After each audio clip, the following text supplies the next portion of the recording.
Bismillahirrahmanirrahim. Assalamualaikum warahmatullahi wabarakatuh. Saya Muhammad Irfan Nurdiansyah dari kelas 1 PAID. Di sini saya akan menjelaskan terkait beberapa soal yang dimana soal ini ditujukan untuk pengerjaan UAS dari mata kuliah Ilmu Kalam 1 PAID. Yang pertama yaitu tentang jelaskan pengertian ilmu kalam secara bahasa dan juga istilah. Nah, ilmu kalam ini berasal dari kata bahasa Arab. Ini menurut secara bahasa berasal dari bahasa Arab yang bisa diartikan atau bisa ditafsirkan, diterjemahkan, yang berarti ilmu tentang perkataan dan juga tentang pembicaraan. Nah, sedangkan menurut istilah sendiri, ilmu kalam merujuk pada cabang ilmu teologi dalam ajaran Islam yang dimana bertujuan untuk membela dan merumuskan keyakinan ajaran agama Islam dengan akal dan juga argumen yang rasional. Jadi seperti itulah tadi terkait ilmu kalam dari secara bahasa dan juga secara istilah. Dan yang selanjutnya itu tentang sejarah kematiannya Sayyidina Utsman bin Affan radhiyallahu an. Nah, sejarah kematian Sayyidina Utsman bin Affan radhiyallahu an ini juga bisa dibilang salah satu sejarah kelam bagi umat Islam, bagi sejarah Islam. Yang dimana disebutkan dalam kisah 10 pahlawan surga oleh Abu Zaini, suatu hari terjadilah fitnah yang besar yang dimana pada masa pemerintahan Utsman bin Affan radhiyallahu anhu. Nah, fitnah ini disebabkan oleh seorang laki-laki Yahudi yang bernama Abdullah bin Sas. Nah, jadi dia itu menyebar fitnah terkait masa kepemimpinannya Utsman bin Affan radhiyallahu anhu. Yang dimana dalam fitnah tersebut bahwasanya seakan-akan Sayyidina Utsman ini mengubah peraturan-peraturan dan kepemimpinannya yang melenceng dari syariat Islam.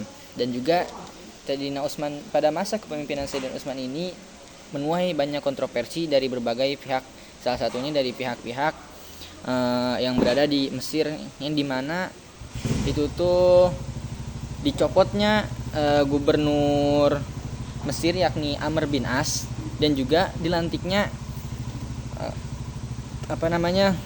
dari bagian dari keluarganya, yang dimana ini menjadi kontroversial, seakan-akan bahwasanya hanya keluarga mereka yang dapat berkuasa seperti itu. Jadi dan akhirnya muncullah beberapa pemberontakan dari yang kecil hingga akhirnya berpuncak pada suatu hari, yaitu terhadap pengepungan rumahnya Sayyidina Utsman bin Affan radhiyallahu an ini. Jadi para kaum pemberontak ini mereka akhirnya berkumpul dan menuju Madinah untuk melakukan pengepungan terhadap rumahnya Sayyidina Utsman bin Affan. Pengepungan ini terjadi selama 40 hari. Nah, di dalam pengepungan ini juga ada sebuah argumen ataupun anggapan bahwasanya yang melakukan pemberontakan ini juga yaitu orang-orang yang condong kepada Sayyidina Ali, seperti itu. Hingga akhirnya setelah terkepung segala macam, Sayyidina Utsman rumahnya berhasil ditembus, dan akhirnya disitulah terjadi pembunuhan terhadap khalifah, terhadap sahabat Nabi Muhammad SAW, yakni Sayyidina Utsman bin Affan. Setelah terjadinya pembunuhan ini sebenarnya tidak menjadi solusi, akan tetapi malah menjadi semakin buruk dalam Islam tersebut. Nah, yang selanjutnya yaitu asal muasal dari terbentuknya kaum Khawarij. Nah, paham ini berasal dari kata Khawarij, keluar dalam bahasa Arab. Nah, karena mereka keluar dari barisan pasukan Khalifah Sayyidina Ali bin Abi Thalib pada perang Sifir tahun 657 Masehi. Paham Khawarij ini muncul sebagai hasil dari perbedaan pendapat dalam masalah kepemimpinan dan juga penyelesaian konflik yang terjadi pada saat itu. Pada zamannya pimpinan Khalifah Sayyidina Ali bin Abi Thalib. Nah, yang pada saat itu pimpinan Sayyidina Khalifah Ali bin Abi Thalib terjadilah konflik dengan pimpinannya Muawiyah bin Abu Sufyan. Nah, kaum Khawarij ini menolak komponen-komponen yang dicapai oleh Sayyidina Ali dan juga Muawiyah ini. Hingga akhirnya dari kedua belah pihak itu kaum Khawarij ini misah sendiri, tidak ada dalam pihak Sayyidina Ali maupun tidak ada dalam pihaknya Muawiyah bin Abu Sufyan. Nah, paham Khawarij ini juga dikenal karena sikap mereka yang ekstrim dan keras terhadap orang-orang yang tidak sepaham dengan mereka. Jadi, ketika ada orang yang tidak sepaham atau tidak sejalan pemikiran dengan mereka, maka mereka akan bertindak anarkis dan juga keras terhadap orang-orang tersebut. Nah, akhirnya mereka seringkali menggunakan kekerasan, teror, ancaman, dan segala macam cara untuk memperjuangkan keyakinan mereka dan juga menganggap orang yang melakukan dosa besar akan menjadi kafir dan keluar dari ajaran Islam. Nah, jadi bisa dibilang kaum Khawarij ini kaum yang dimana dia tuh radikal dan juga keras terhadap apa yang menurut mereka tidak sesuai dengan pemikiran mereka. Itu bisa jadi orang itu telah kafir ataupun keluar dari ajaran Islam karena itu tidak sesuai dengan apa yang mereka pikirkan tersebut. Nah, yang selanjutnya adalah terkait soal tentang faham yang dianut ataupun faham Qadariyah dan juga Jabariyah. Nah, yang pertama itu faham Jabariyah. Faham aliran ini yaitu atau bisa dibilang dengan namanya free will. Ini adalah aliran di mana manusia bebas berbuat sesuai keinginan, sesuai kehendaknya dari manusia itu sendiri. Dalam aliran ini manusia mempunyai kebebasan mutlak terhadap apa yang ia kehendaki, apa yang ia inginkan untuk mencapai sebuah hasrat ataupun keinginan yang mereka lakukan seperti itu. Nah, dalam melakukan tindakan sesuai dengan yang tercantum dalam Quran surat Ar-Ra'd ayat 11 yang berbunyi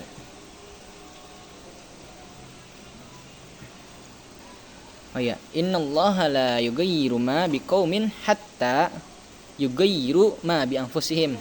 Sungguhnya Allah Subhanahu wa taala tidak merubah keadaan suatu kaum sehingga mereka sendirilah yang merubah kaum mereka sendiri. Seperti itu.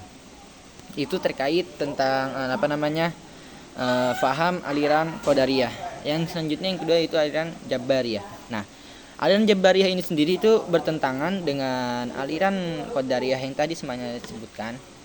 Jadi aliran Jabariyah ini yaitu tolak belakangnya dari aliran Qadariyah.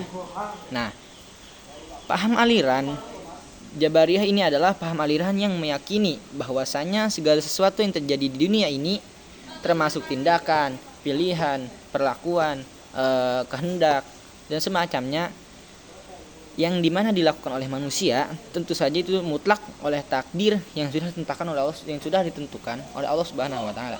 Jadi ketika kita akan melakukan apa-apa di dunia, kita hendak berkehendak seperti apa, hendak melakukan apa segala macam, itu sudah ditakdirkan oleh Allah Subhanahu wa taala menurut aliran Jabariyah ini sendiri.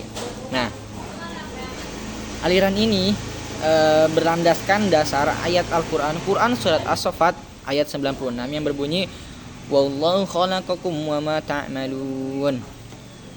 Padahal Allah lah yang menciptakan kamu dan apa yang kamu perbuat itu. Jadi dasar ayat inilah yang menjadi dasar landasan bagi mereka, yaitu acuan menjadi dasar-dasar paham mereka itu dari aliran Jabariyah, yaitu ayat As-Saffat ayat 96 tadi. Nah, jadi kedua paham ini tentu saja menjadi tolak ukur ataupun bertentangan antara keduanya. Nah, yang selanjutnya yang terakhir adalah tentang sejarah aliran Mu'tazilah. Nah, sejarah ini bermula perdebatan intens antara para teolog muslim tentang konsep teologi seperti sifat-sifat Allah, takdir kehendak, bebas manusia, dan juga masalah keadilan. Beberapa teolog tradisional menghadapi pandangan literal terhadap ayat-ayat Al-Quran, sementara yang lain mencoba menggabungkan dengan penafsiran pemikiran filosofi Yunani. Aliran ini didirikan oleh Wasil bin Ala pada abad ke-8 Masehi. Nah, Sedangkan Wasil bin Ala ini adalah seorang murid dari imam besar yaitu Hasan al-Basri. Wasil mengembangkan pemikiran teologisnya yang berbeda dengan pendekatan tradisional dan memperkenalkan konsep-konsep baru. Nah, pemikiran Mu'tazilah ini juga bisa dibilang ini adalah salah satu pemikiran yang baru daripada yang lain. Karena ini juga muncul dari salah satu muridnya, imam besar yaitu Imam Hasan al-Basri, yaitu dari pemikiran melalui beberapa pendekatan dari pendekatan tradisional juga dan juga mempertimbangkan hasil dari ibaratnya seperti penelitian tentang konsep-konsep baru terkait hal-hal itu. Jadi munculnya paham ini yaitu berawal dari ada asal muasalnya tentang perdebatan intens antara para teolog muslim tentang konsep teologi seperti sifat-sifat Allah dan segala macamnya. Itu mereka bahas hingga akhirnya muncullah pemikiran yang ini, yaitu pemikirannya aliran Mu'tazilah, yang dimana pemikiran aliran Mu'tazilah ini seperti tadi dicetuskan oleh Wasil bin Ala yang pada abad ke-8 ini. Merujuk pada awal yaitu aliran Jabariyah, aliran Qadariyah. Itu saja dari ketiga aliran ini memiliki paham dari mereka sendiri, versi mereka sendiri. Mulai dari Qadariyah yang dimana itu perlakuan kita itu semuanya adalah kehendak kita sendiri, dan Jabariyah yaitu yang dimana kehendak kita ataupun keinginan kita, perlakuan apa yang akan kita lakukan itu adalah murni takdir dari Allah Subhanahu wa taala. Nah, sedangkan yang aliran Mu'tazilah ini bisa dibilang merupakan dari inovasi baru dari keduanya, yang dimana juga disebutkan di sini bahwasanya beberapa teolog tradisional menghadapi pandangan literal terhadap ayat-ayat Al-Quran, sementara yang lain mencoba menggabungkan dengan pemikiran filosofi Yunani. Nah, jadi dalam paham Mu'tazilah ini juga mereka itu para pengaruh paham Mu'tazilah mereka menciptakan hasil ini, yang dimana pada awalnya mereka mengkaji lagi paham-paham yang sudah ada, paham-paham tradisional yang sudah dianut oleh yang lain. Mereka menggabungkannya ataupun seperti mengecek dari keduanya itu dengan ditambah pemikiran filosofi Yunani.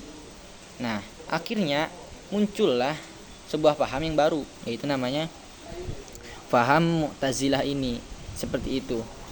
Jadi ibaratnya paham Mu'tazilah ini adalah pahamnya inovasi yang baru, sehingga ada mungkin dari beberapa pihak yang merasa ketidakpuasannya tidak sepemikiran dengan paham-paham yang sebelumnya, itu paham Jabariyah dan juga paham Qadariyah. Akhirnya dari orang-orang tersebut mereka mencari mencari inspirasi baru tentang paham yang mereka sendiri itu merasa suka, yang sejalan dengan pola pikir mereka. Seperti itulah rekapan dan juga jawaban-jawaban dari terkait tentang yang pertama ada ilmu kalam secara bahasa dan juga secara istilah. Yang kedua ada sejarahnya terbunuhnya Sayyidina Utsman bin Affan radhiyallahu an, dan juga yang selanjutnya ada tentang Khawarij, ada tentang Mu'tazilah, dan juga ada tentang aliran Jabariyah dan Qadariyah. Seperti itu. Mungkin hanya seperti itu yang bisa saya sampaikan. Kurang lebihnya saya mohon maaf. Saya dengan adanya ini juga semoga menjadi bermanfaat bagi saya juga, terutama karena saya juga di sini masih mempelajari apa yang disebut dengan ilmu kalam dan sebagainya. Itu saja ini menjadi ilmu yang penting bagi kita untuk menjaga ketauhidan dan juga menjadi dasar-dasar landasan Islam kita. Mungkin cukup sekian dari saya. Kurang lebihnya mohon maaf. Wabillahi taufiq wal hidayah. Waridho wal inayah. Wassalamualaikum warahmatullahi wabarakatuh.